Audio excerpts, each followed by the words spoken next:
help you feel less tense. They help you feel less bloated. They help relieve the pain of cramps. New Pursettes tablets temporarily relieve all these simple monthly problems. Yes, they make a difference. New Pursettes tablets. Use only as directed. Watching television is becoming more complicated. Every week, there's local programming, network, cable, and pay TV. All those channels, all those shows, all those choices. To help you watch the best that's on, pick up a copy of the best, TV Guide, with detailed listings, expanding cable coverage, and in-depth articles. Pick up this week's TV Guide. TV Guide helps you decide. Your country, your town, your neighbors, your fears, your joys, your life. We'll bring you your world with Peter Jennings in Washington and Max Robinson in Chicago, weeknights on ABC's World News Tonight. Perhaps we should talk about the media for a moment, the reporters. Did you have any idea what those people were about? No, I didn't. It's bad to say. It's not bad to say. It's a fact. Before that happened, I was a compulsive newspaper reader. Even in planes, I would manage to get 5 a day, and I read them. And then after I met the people writing the news and making the news, I now pick up a paper about every other day to check on the sports page. And I don't believe much of what I read anymore. But it was an awakening. I don't think anybody. I think you got to live through it to realize how chaotic Plains was and Americas was during the latter part of during '76 and '77. You were saying earlier you were down there. You saw how it was, but it hit full blast without anybody expecting it. Did you have any idea what you're getting into? No. I mean, not only the reporters, tourists. Yeah, at one time I guess we had 4,000 or 5,000 people a day coming through Plains. It became. I don't mean this to be that leading of a question, but was there fair play, or do you often feel that you got used just to make a good story? I think that it was. I think it was jointly. I used the press a lot, and the press used me. I guess probably the hardest job in the world is to get a story every day from a town like Plains. And a lot of days I was the only story available, and I played with the press. And let's take the two parts. And you said you used the press, and they used you. How and why did you use the press?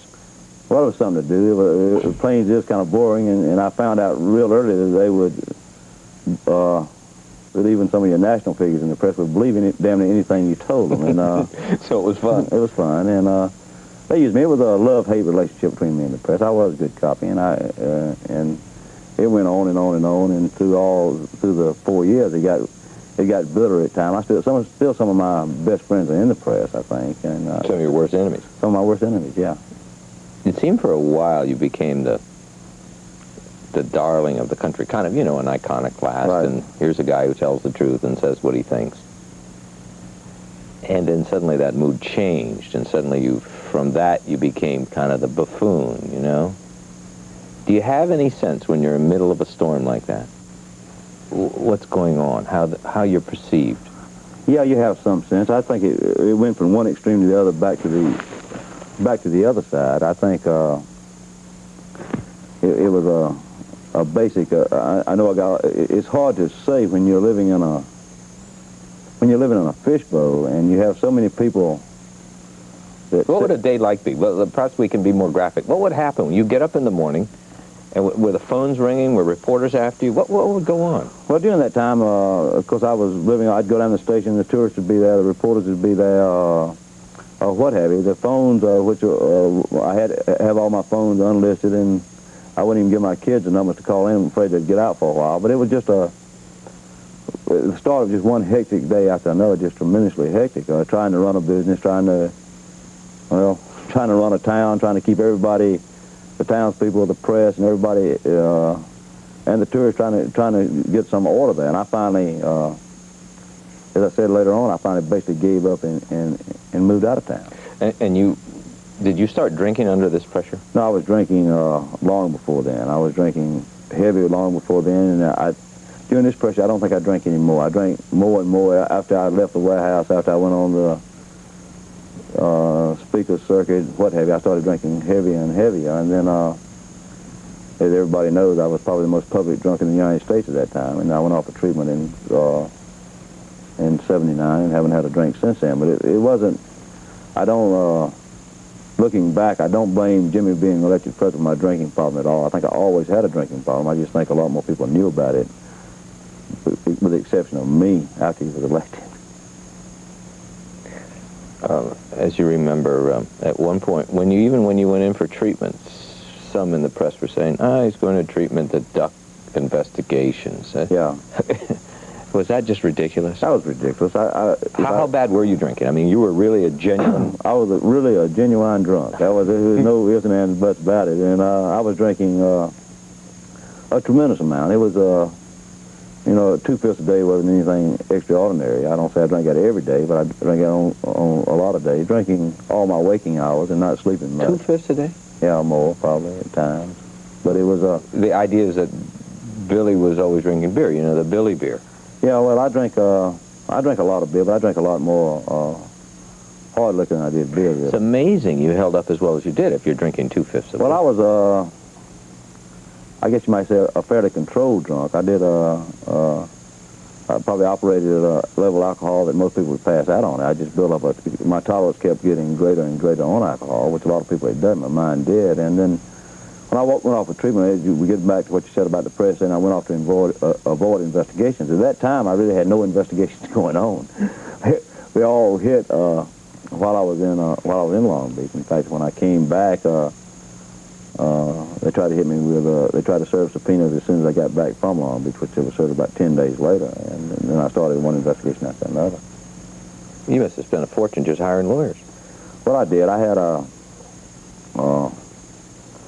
I went through a grand jury, which I was pulled away from the Burt Lance grand jury in Atlanta, and I went through Mr. Kerr, and I think who ran for governor the last time was the special prosecutor there. I went through about 6 months with him, which he found nothing wrong, and then I went through all the Senate investigations. I had, I guess I hired and fired more lawyers in a 2-year period than most people even know in a lifetime. Any notion what you spent? Everything I had, basically. Not everything I had, but I spent Are we talking $100,000? we're talking about more than that. Just on lawyers to defend yourself from Lawyers and investigations expenses, yes. that the government brings. Right, And they're not paying for lawyers. No, they're not paying for lawyers. At one time during the grand jury, Mr. Curran had five special prosecutors who were flying down from New York and Washington every day for the court, and they had offices in New York City and Washington, D.C., and I think Denver, Colorado, and Atlanta, Georgia, wherever they lived, they had a branch office so everybody could get home every weekend. But I spent about from April through October with that investigation through the grand jury. I think I testified 14 or 15 different times.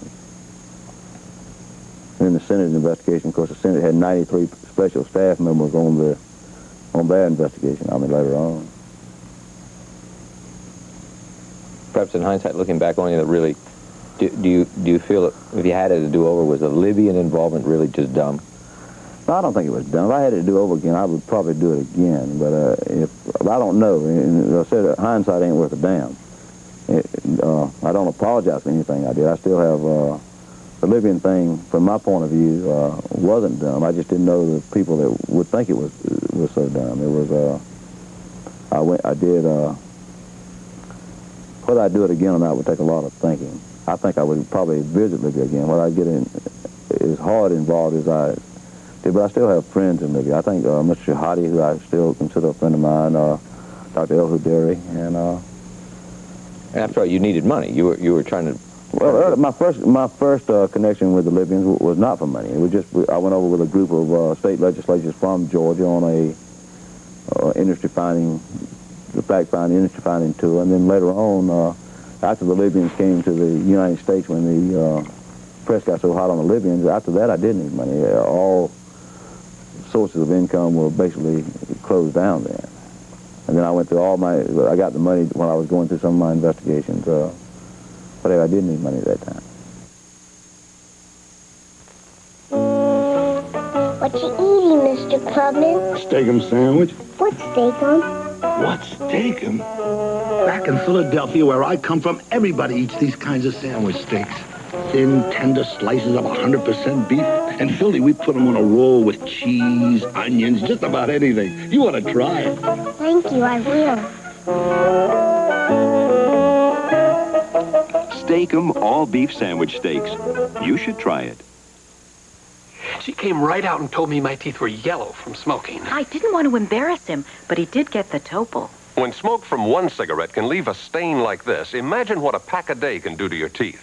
Topol is formulated to help remove ugly yellow tobacco stains, yet Topol cleans gently enough to be used every day. Topol is kind of expensive compared to regular toothpaste. Oh, but compared to what cigarettes cost. Your teeth are so much brighter now. Yeah. Topol, smoker's tooth polish.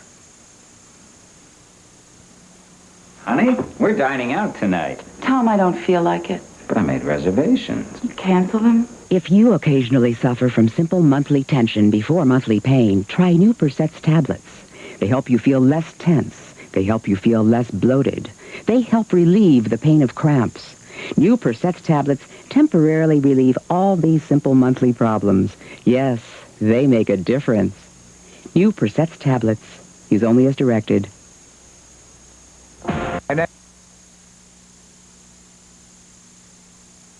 For Yankee baseball, it's WABC Talk Radio 77. Catch Yankee Fever with me, Art Russ Jr. on Sports Talk right here on WABC Talk Radio 77.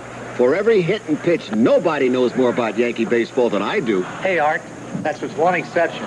Let's make that two exceptions. All right, you guys. You got me, WABC Talk Radio 77. Yankee baseball.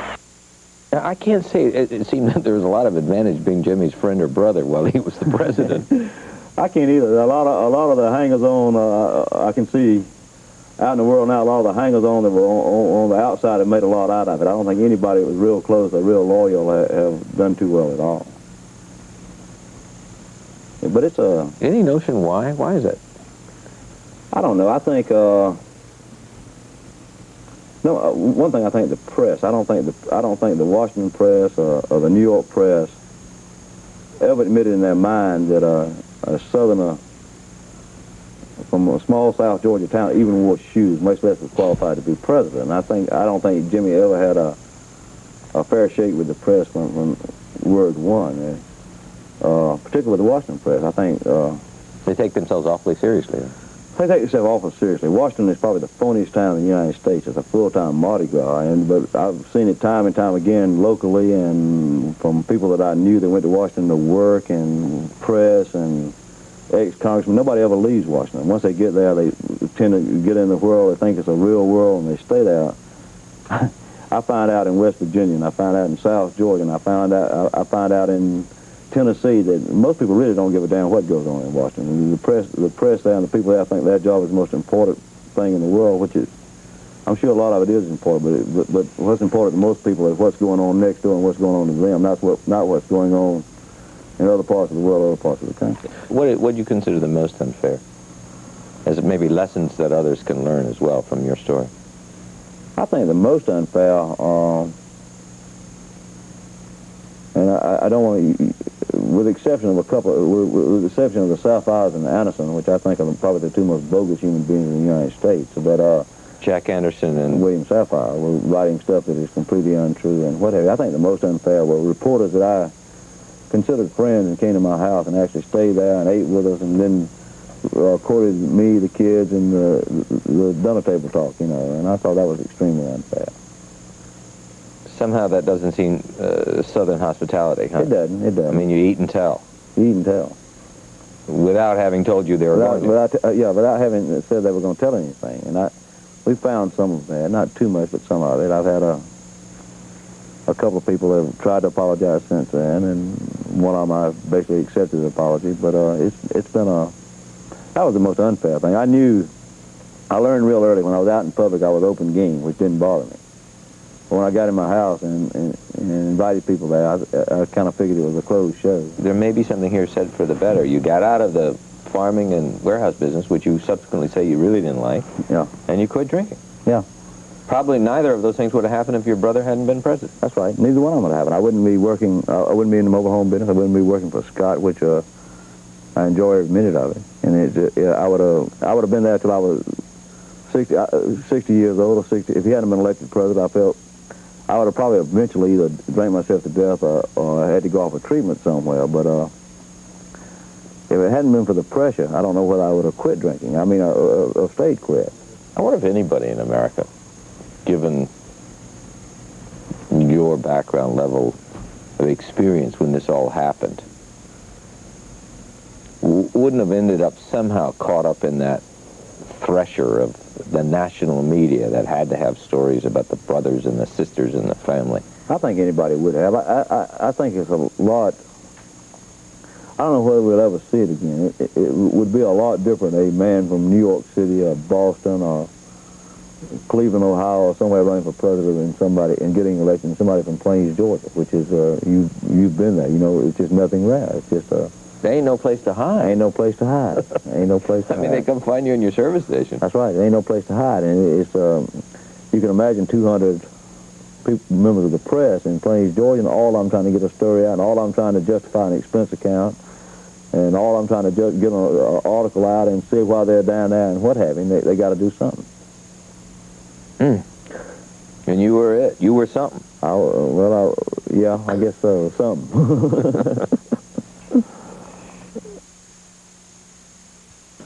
Oh, Sally, what happened? Oh, strained my back. I know what'll help. Doan's pills. Good advice. Doan's pills for simple muscular backache pain due to overexertion, stress, or strain. Doan's pills contain magnesium salicylate, a painkiller found in no other leading analgesic, for relief of minor muscular backache pain for hours. Just dropped by to see how your back feels. Good enough to fold sheets. Thanks to taking Doan's pills. Doan's pills. Use only as directed. I was overweight and looked terrible. Ayds helped me get back into a size 12. The Ayds diet plan helped me get back into a size 6. Ayds helps control your appetite so you lose weight, yet Ayds lets you taste, chew, and enjoy. And the appetite suppressant in Ayds is not a stimulant. Ayds helped me to lose the weight I wanted, and it has nothing in it to make me nervous. Question: why take diet pills when you can enjoy Ayds? Ayds helps you lose weight without making you jittery. I have a problem.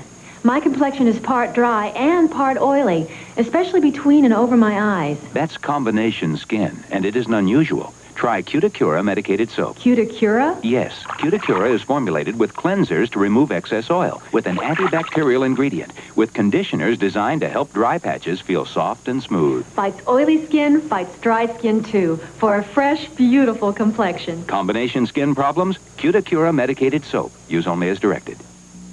Are you still smoking? Now, if you really want to, you can break the cigarette habit. And Bantron can help. Bantron Smoking Deterrent Tablets. With the first Bantron tablet, you set in motion a process that curbs your urge to smoke, helps ease your craving for nicotine. The more you want to stop smoking, the more Bantron will help you break the habit. Bantron tablets. Start today and use only as directed.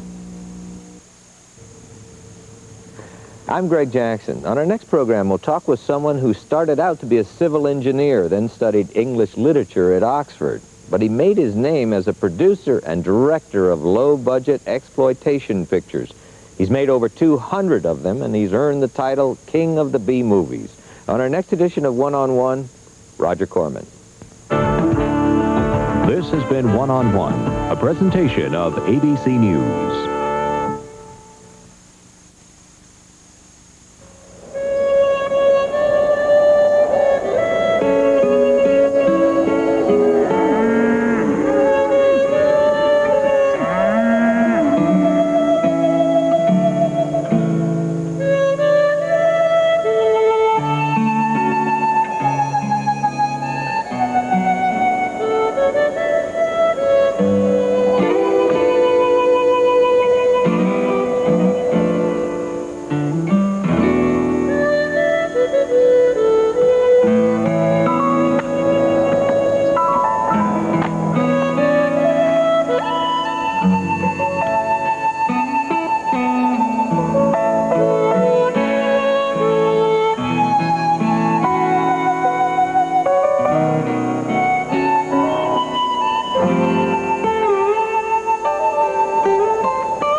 special feeling for you and me.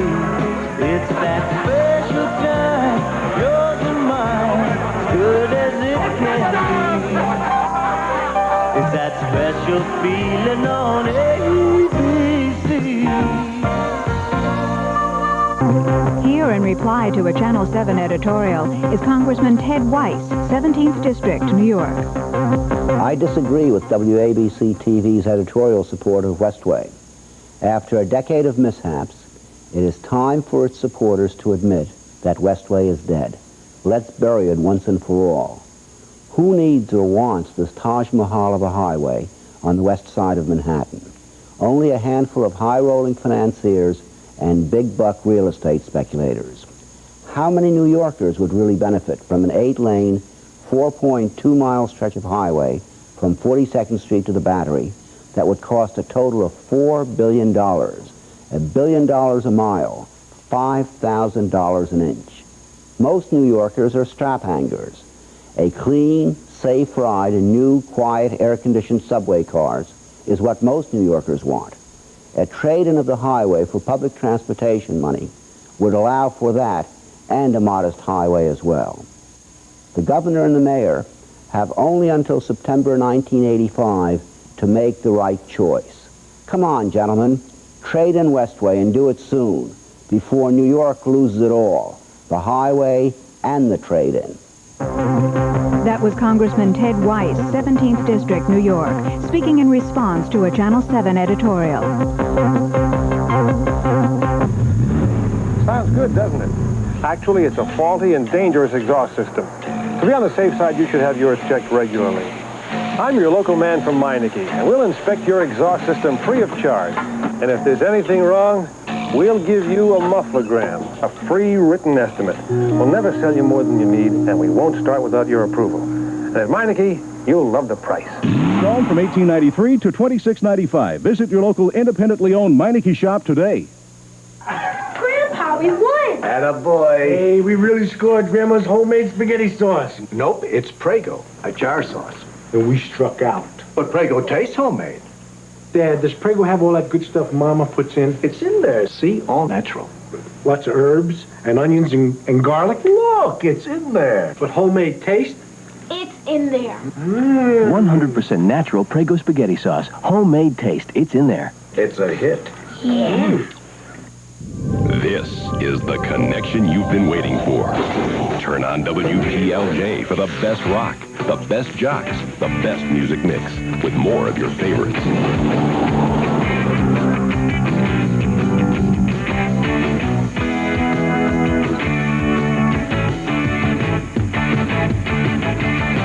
WPLJ has it all. More of what you want from your radio station. WPLJ, the home of rock and roll. Card Sharks this morning at 10:30.